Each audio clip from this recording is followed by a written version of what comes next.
This natural selflessness is why people can function in the way that we do. So the belief in a personal self or an I is merely an ignorant imputation made upon the body, the parts of the body. It's just merely labeling these countless parts as one thing. So that has a purpose in being able to communicate with others, but it's not the reality. It's not the way things are. The problem is that we have a habit of believing that's exactly the way it is, because we don't analyze, is this the case or not? It just remains unanalyzed, and therefore we remain in ignorance.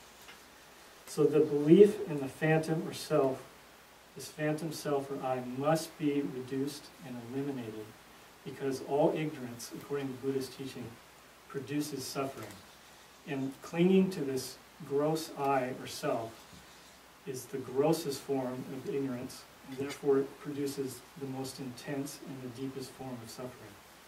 So it's very beneficial to realize that this personal self does not exist. It's not findable. How do you do that?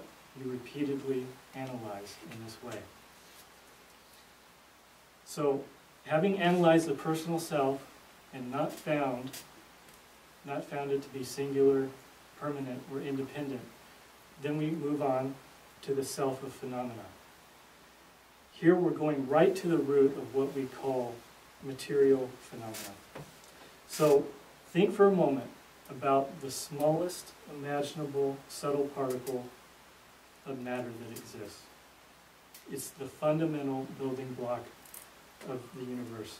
This particle cannot be divided in any way because it's the smallest, most elementary, partless particle.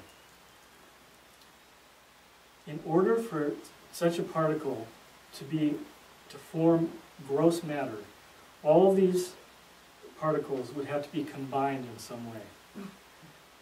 When they are combined, these smallest particles, they'll either meet and touch each other, or there'll be space in between them. Those are the only two possibilities for combination. So now when we look at the first instance, the particles meeting and touching one another, now think clearly about this. You have one partless particle that truly exists, another partless particle that truly exists. They meet and touch. So when you think clearly of this, you see that there is one portion of one partless particle touching another portion of a partless particle. So there are parts that are touching and parts that are not touching. So because of that,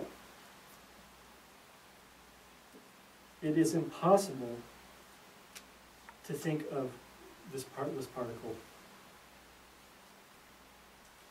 And then if you imagine that these two partless particles come together and completely touch in every way, there's no portion that's not touching, what that means is these two particles would become identical and indistinguishable.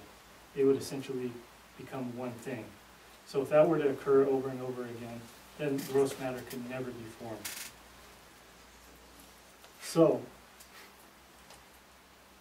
now we go to the next instance of having two partless particles meeting but not touching. They're just there in relationship to one another. If the particles do not meet and touch each other, it is necessary that there be some central particles around which other particles are situated. So, that must be in order for gross matter to be formed. But since we're talking about the smallest partless particle, this is actually impossible. Why is that? Because the portion of the particle that is facing a second particle would have to be the exact same portion that was facing every other particle. In other words, all the particles would be lined up as one face. And so you can never have surrounded particles, and therefore you can never form gross matter.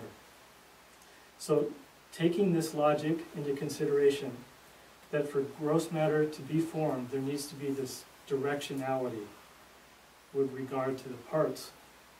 it becomes impossible to assert the smallest, tiny, partless particle that truly exists.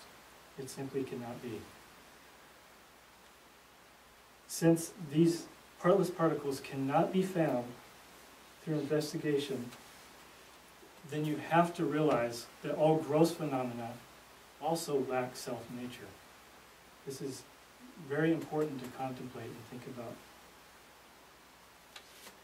So therefore, all the gross forms that we perceive in our daily life, all the objects, including our body, are definitely without self-nature.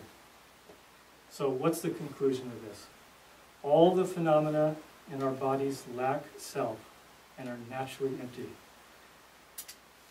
This selflessness of persons and phenomena is actually a very good thing, because it means phenomena can appear and function.